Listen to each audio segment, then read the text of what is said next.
जय श्री श्याम दोस्तों, जय श्री श्याम। आज हम वापस दक्षिणी पूर्वी पठारी प्रदेश की बात करेंगे और दक्षिणी पूर्वी पठारी प्रदेश से और अरावली प्रदेश से एक क्वेश्चन पक्का आता है। चाहे आप पशु परीक्षा ले लो, चाहे बीएसटीसी में ले लो, किसी में भी ले लो, एक दक्षिणी अरावली और दक्षिणी अरावली प्रदेश और दक्षिणी पूर्वी पठारी प्रदेश से एक क्वेश्चन आता है। तो आज हम बात कर लेते हैं दोस्तों कौन सी की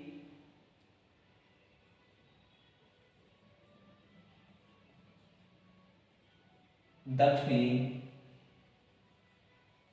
पूर्वी पठारी प्रदेश। तो कौन से बात करेंगे? दक्षिणी पूर्वी पठारी प्रदेश की बात करते हैं दोस्तों, तो हम इसकी एक छोटी सी बात यही है कि इसमें जो राजस्थान के कितने प्रतिशत भूभाग पे फैला हुआ है, राजस्थान के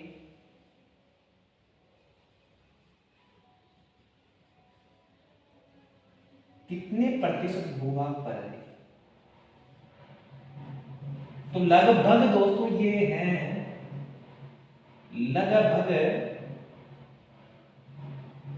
60% भूभाग पे फैला हुआ है। तो आगे की बात करें तो राजस्थान की जो जनसंख्या है इस भूभाग में,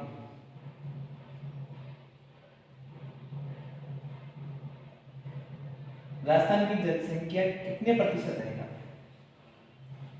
तो लगभग यहाँ पे इस भूभाग में दक्षिणी पूर्वी पठारी प्रदेश की बात करें तो दक्षिणी पूर्वी पठारी प्रदेश में इस 60% भूभाग पे लगभग दोस्तों 11% जनसंख्या निवास करती है।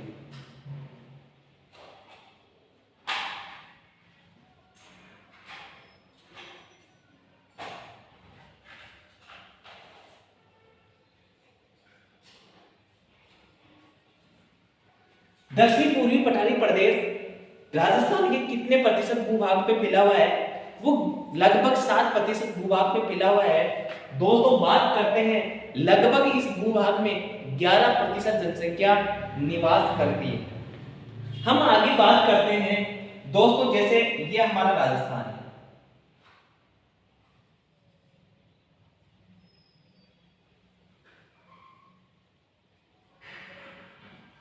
ये राजस्थान है और इस राजस्थान में यहां पे एक क्षेत्र है झालावाड़ में, इसको बोलते हैं हम डगगंगदार क्षेत्र। कौन सा क्षेत्र है?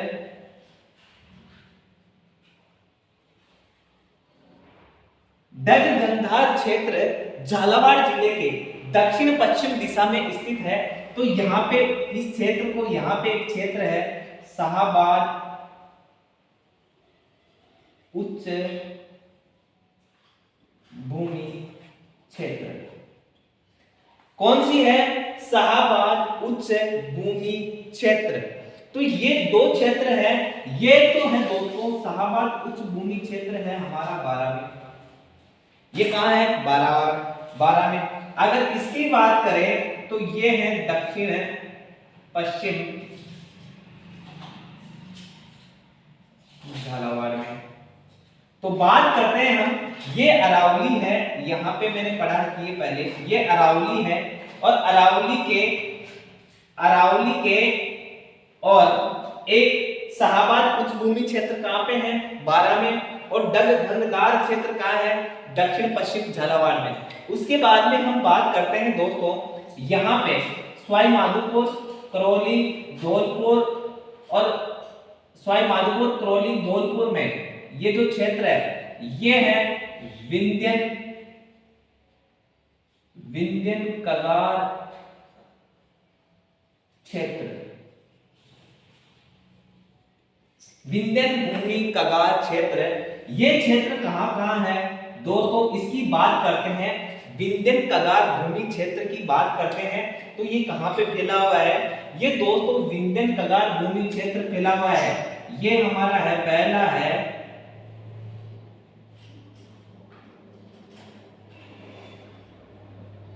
सवाई माधोपुर, दूसरा करौली और धौलपुर। अब क्वेश्चन की बात करते हैं। देखो सबको याद होता है कि विंध्यन कगार भूमि क्षेत्र का है, आपको जरूरी नहीं है तीनों एक साथ दे दें। आपको जरूरी नहीं है कि ये एक ही दे दे, ऑप्शन पे डिपेंड रहेगा। जैसे विंध्य कगार भूमि क्षेत्र ऑप्शन में दे देता है, पहला एक सवाई माधोपुर करौली, दूसरा नागौर वाला क्षेत्र दे दे, दूसरा जयपुर वाला क्षेत्र दे दे, तीसरा और कौन सा क्षेत्र दे दे, 12 वाला क्षेत्र दे दे झालावाड़।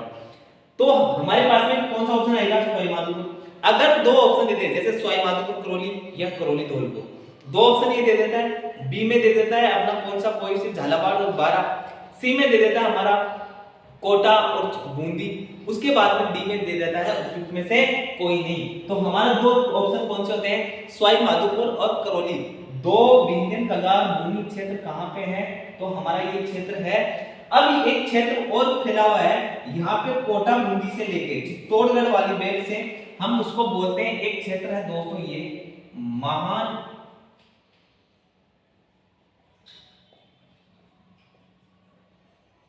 सीमांत भ्रंश, महान सीमांत भ्रंश, महान सीमांत भ्रंश, और उसको ही बोल देते हैं अपन great boundary, great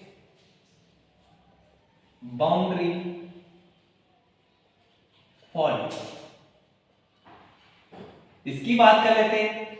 great boundary fault के बारे में यही बात है कि दोस्तों ये जो क्षेत्र है ना, महान सीमा, ये चित्तौड़गढ़ जो अपना चंबल नदी का बहाव क्षेत्र है, इसको हम कर लेते हैं इसमें काउंट। तो हमारा जो इसमें ये है, पहला तो आता है दोस्तों,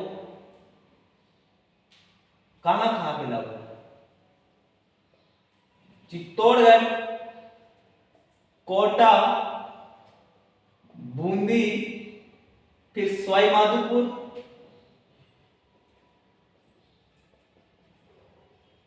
करौली और धौलपुर। चित्तौड़गढ़, कोटा, बूंदी, सवाई माधोपुर और करौली और धौलपुर क्षेत्र में कौन सा है, महान सीमांत भ्रंश है। आगे की बात करते हैं तो इसके बारे में यह भी लिख सकते हैं दोस्तों, अरावली के पूर्व में, कहां पे, अरावली के पूर्व में वह विंध्यन कगार क्षेत्र, विंध्यन कगार क्षेत्र के सहारे। बात करते हैं महान सीमांत भ्रंश की, कहां पे है, चित्तौड़गढ़, कोटा, चित्तौड़गढ़ है, कोटा है, बूंदी है, सवाई माधोपुर है, करौली है और धौलपुर है। इसके आगे हम बात करेंगे अरावली के कहां है, पूर्व में, और विंध्यन कगार भूमि के सहारे सारे ये फिला हुआ है। दोस्तों ये जो विंध्यन कगार भूमि क्षेत्र है, ये लाल बालू का पत्थर का विस्तार है।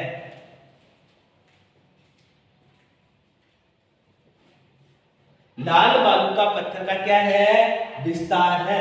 तो विंध्यन कगार भूमि क्षेत्र कहां है, दक्षिण पूर्वी पठारी प्रदेश पे है। हम बोलेंगे शाहाबाद गंधार क्षेत्र कहां है, दक्षिण पूर्वी पठारी प्रदेश पे है। ऑप्शन में 12 आ जाएगा तो 12 कर देंगे। अगर दक्षिण पूर्वी पठारी प्रदेश आ जाता है तो दक्षिण पूर्वी पठारी प्रदेश आ जाएगा। दोस्तों इस वाले क्षेत्र को हम एक दूसरा नाम देते हैं, एक होता है हाड़ौती का पठार। इसमें एक ऑप्शन एक और आता है, कौन सा, जैसे एक है हाड़ौती का पठार। हाड़ौती का पठार कहां-कहां फैला हुआ है, वो है कोटा, बूंदी, बारा और झालावाड़ क्षेत्र को क्या कहते हैं, हाड़ौती का पठार कहते हैं। ये मालवा के पठार का ही हिस्सा है। उसके बाद में हम आगे बात करते हैं कि अरावली के पूर्व में कौन सा है, महान अरावली के पूर्व व विंध्यन कगार क्षेत्र के सहारे कौन सा भ्रंश फैला हुआ है, महान सीमांत भ्रंश। वहां पे और भी लिख देगा विंध्यन कगार क्षेत्र। तो अपने को क्या करना है, महान सीमांत भ्रंश या ग्रेट बाउंड्री फॉल्ट फैला हुआ है। उसके बाद में हम बात करेंगे गंधार क्षेत्र कहां पे है, दक्षिण पश्चिम झालावाड़ में। शाहाबाद उच्च भूमि क्षेत्र में कौन से जिले में है दोस्तों, ये 12 में है। और इसी 12 जिले में सहरिया जनजाति, 12 जिले के किशनगढ़ और इसमें कौन सी जनजाति निवास करती है दोस्तों, सहरिया जनजाति। यहाँ पे जनजाति निवास करती है सहरिया जनजाति, और सहरिया जनजाति निवास करती है कौन, कहां, 12 और किशनगढ़। तो आप बता सकते हो कि 12 और किशनगढ़ में कौन सी जनजाति निवास करती है? सहरिया। सहरिया जनजाति 12 जिले में, तो शाहाबाद उच्च भूमि क्षेत्र कहाँ पे? 12 में है। डग गंगधार क्षेत्र दक्षिण पश्चिम झालावाड़ में, विंध्यन कगार क्षेत्र सवाई माधोपुर करौली धौलपुर और हमारे पास में कहाँ है? लाल बालूका पत्थर से, लाल बालूका मिट्टी के पत्थर से बना हुआ है। इसके बाद में हम बात करेंगे दोस्तों, ये तो हमारे हो गए भौतिक प्रदेश कंप्लीट। अब भौतिक प्रदेश कंप्लीट हो गए, इसमें मैंने कल बता दिया था हाड़ौती का पठार कहाँ पे था? हाड़ौती का पठार था कोटा, बूंदी, सवाई माधोपुर, करौली, धौलपुर, करौली, धौलपुर, सॉरी, हाड़ौती का पठार कहाँ है? कोटा, बूंदी, बारा और झालावाड़। विंध्यन कगार क्षेत्र में कहाँ बताया? सवाई माधोपुर, करौली और धौलपुर में। उसके बाद में हम बात करते हैं, उसके बाद में हमने एक और बात किया था कि कुंडला की पहाड़ियां हैं। कुंडला की पहाड़ियां हमारे पास में कहाँ पे हैं? वो दोस्तों कुंडला की पहाड़ियां मैंने कल बताई थी। कुंडला की पहाड़ियां सब कहाँ है? कुंडला की पहाड़ियां। और कुंडला की पहाड़ियों की बात करते हैं तो कुंडला की पहाड़ियों की बात करते हैं तो ये है हमारे कोटा में। कुंडला की पहाड़ियां कहाँ पे हैं? वो है कोटा में। तो मुकुंदरा की पहाड़ियां, मुकुंदरा की पहाड़ियां, मुकुंदरा की पहाड़ियां है, वो मुकुंदरा की पहाड़ियां है दोस्तों कोटा व झालावाड़ में। कहाँ है? कोटा, कोटा व झालावाड़ में। कोटा व झालावाड़ में कहाँ पे है? मुकुंदरा की पहाड़ियां। उसके बाद में हमारी एक पहाड़ी आती है, उस पहाड़ी का नाम है कुंडला की पहाड़ी आ गई है ना। तो मुकुंदरा की पहाड़ियां कहाँ है? कोटा व झालावाड़। और एक है डाबी का पठार, डाबी का पठार, और ये डाबी का पठार है दोस्तों बूंदी में। डाबी का पठार कहाँ पे है? ये बूंदी में है। कुंडला की पहाड़ियां कहाँ पे है? कोटा में है। तो मुकुंदरा की पहाड़ियां कहाँ पे है? कोटा व झालावाड़ में है। उसके बाद में हमको एक और है, जो एक है रामगढ़ क्रेटर, रामगढ़ क्रेटर, और ये है दोस्तों ज्वालामुखी निर्मित, ज्वालामुखी निर्मित, ज्वालामुखी निर्मित है। और इस ज्वालामुखी निर्मित है और ये कहाँ पे है? रामगढ़ बूंदी में। और भू विरासत धरोहर में शामिल है। भू विरासत धरोहर में क्या है? शामिल है। भू धरोहर विरासत में क्या है? शामिल है। तो कुंडला की पहाड़ियां कहाँ पे? कोटा में। तो मुकुंदरा की पहाड़ियां कहाँ पे हैं? कोटा व झालावाड़ में। डाबी का पठार कहाँ पे है? बूंदी में है। रामगढ़ क्रेटर कहाँ है? भू विरासत धरोहर में शामिल है। तो ज्वालामुखी निर्मित है, बूंदी में है। उसके बाद में हम बात करते हैं दोस्तों, एक क्लास में लेंगे कि जैसे हमने भौतिक प्रदेश 4 पढ़े, पश्चिमी रेतीले प्रदेश, उसके बाद में हमने पढ़ा पश्चिमी रेतीला प्रदेश, उसके बाद में हमने पढ़ा अरावली प्रदेश, उसके बाद में पढ़ा हमने दक्षिणी पूर्वी मैदानी प्रदेश, फिर दक्षिणी पूर्वी पठारी प्रदेश हमने पढ़ा। और उसके बाद में हम आगे बात करेंगे कि राजस्थान के जो भौगोलिक प्रदेश हैं उसकी हम बात करेंगे। वो जैसे एक है आरएल सिंह के अनुसार, आरएल सिंह के अनुसार कितने भौगोलिक भौतिक प्रदेश कितने? 4 भौगोलिक प्रदेश।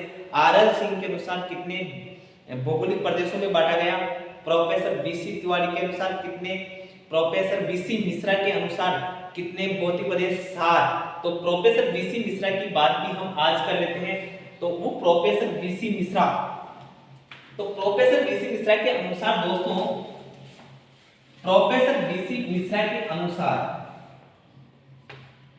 प्रोफेसर बीसी मिश्रा के अनुसार हम बात करते हैं तो उसकी बात करते हैं दोस्तों प्रोफेसर बीसी मिश्रा के अनुसार। अब बात करते हैं भौगोलिक प्रदेश और भौतिक प्रदेश।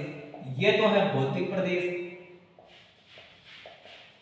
इसके आगे बात करते हैं भौतिक प्रदेश के बाद में हम, उसके बाद में भौतिक प्रदेश के बाद में भौतिक प्रदेश की बात करते हैं। और एक है हमारा भौगोलिक प्रदेश।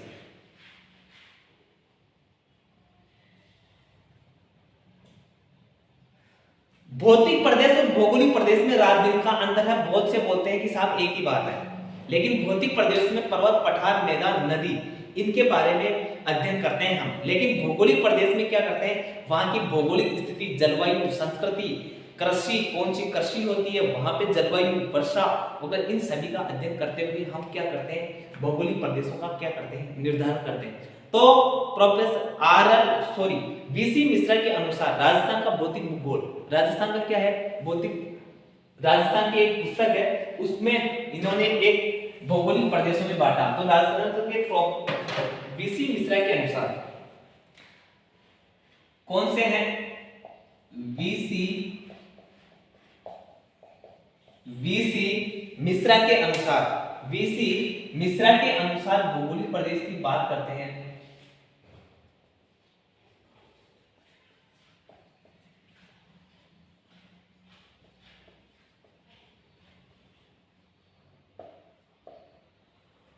वीसी मिश्रा के अनुसार भौगोलिक प्रदेश की बात करते हैं। तो वीसी मिश्रा का हमने इसको कितने प्रदेशों में बांटा, वीसी मिश्रा के अनुसार होते हैं दोस्तों 7 भौगोलिक प्रदेश की बात करते हैं। तो हम 7 भौगोलिक प्रदेश की बात करते हैं। तो दोस्तों ये इसका राजस्थान आ गया अपना,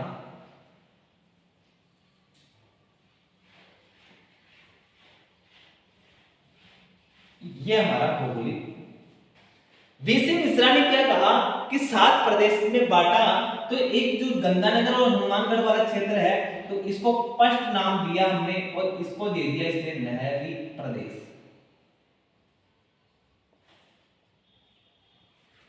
इसने क्या कहा, नहरी प्रदेश, लेकिन इसने एक भौगोलिक प्रदेश ये कर दिया और इसको बोल दिया शुष्क पश्चिमी रेतीला प्रदेश। इसको क्या बोल दिया, शुष्क पश्चिमी रेतीला प्रदेश। लेकिन दोस्तों ये वाला क्षेत्र है ना, ये वाला, इसको इसने क्या कह दिया, नंबर 2 और नंबर 3 पे दोस्तों इसने कहा कि यह है अर्धशुष्क पश्चिमी रेतीला प्रदेश।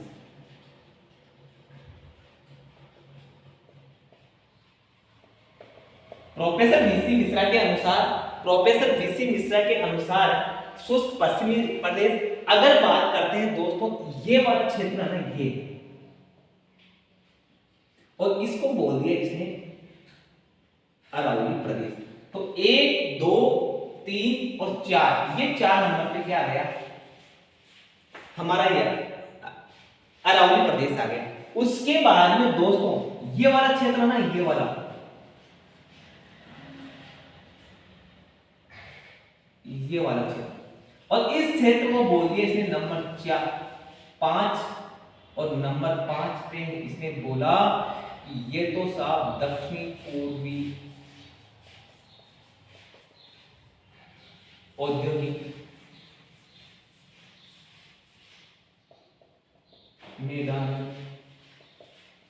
औद्योगिक प्रदेश। कौन सा प्रदेश बता दिया, दक्षिणी पूर्वी मैदानी औद्योगिक प्रदेश बता दिया, लेकिन उत्तरी पूर्वी मैदानी औद्योगिक प्रदेश बता दिया। और यहां पे दोस्तों ये है ना, इसको बोल दिया संबल प्रदेश या विंध्यन कगार भूमि क्षेत्र। उसके बाद में हमारे को जो ये वाला क्षेत्र बता 6 नंबर पे ये आ गया, हमने कहा 7 नंबर पे हो गया दक्षिणी पूर्वी कृषि प्रदेश। कौन कौन सा हो गया, दक्षिणी पूर्वी कृषि प्रदेश। इसने क्या बताया, शुष्क पश्चिमी रेतीला प्रदेश, शुष्क पश्चिमी रेतीला प्रदेश। उसके बाद में शुष्क पश्चिमी रेतीला प्रदेश और नहरी प्रदेश, अर्ध शुष्क प्रदेश। और उसके बाद में प्रोफेसर वीसी मिश्रा के अनुसार कितना हो गया,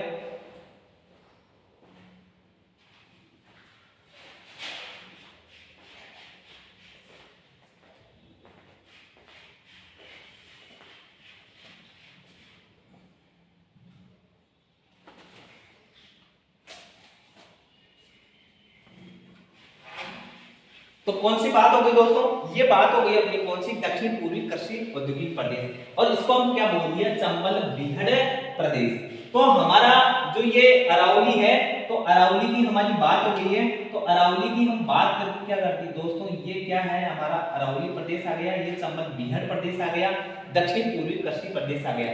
प्रोफेसर वीसी मिश्रा के अनुसार भौगोलिक प्रदेश की संख्या कितनी है, 7, और कब दिया था 62-63 में। और नहरी प्रदेश, शुष्क पश्चिमी रेतीला प्रदेश, अर्धशुष्क पश्चिमी उत्तरी पूर्वी मैदानी औद्योगिक प्रदेश, चंबल प्रदेश, दक्षिण पूर्वी कृषि प्रदेश, अरावली।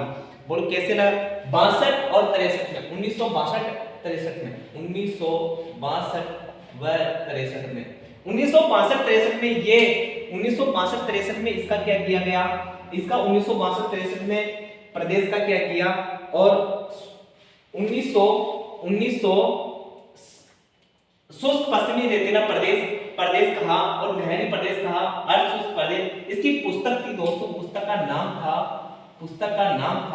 पुस्तक थी क्या, राजस्थान का भूगोल। और ये जो विभाजन दिया, ये इसमें दिया राजस्थान का भूगोल, और राजस्थान का भूगोल में कब दी, और राजस्थान का भूगोल में कब दी, ये 62-63 नहीं है दोस्तों, ये है 1967-68 में।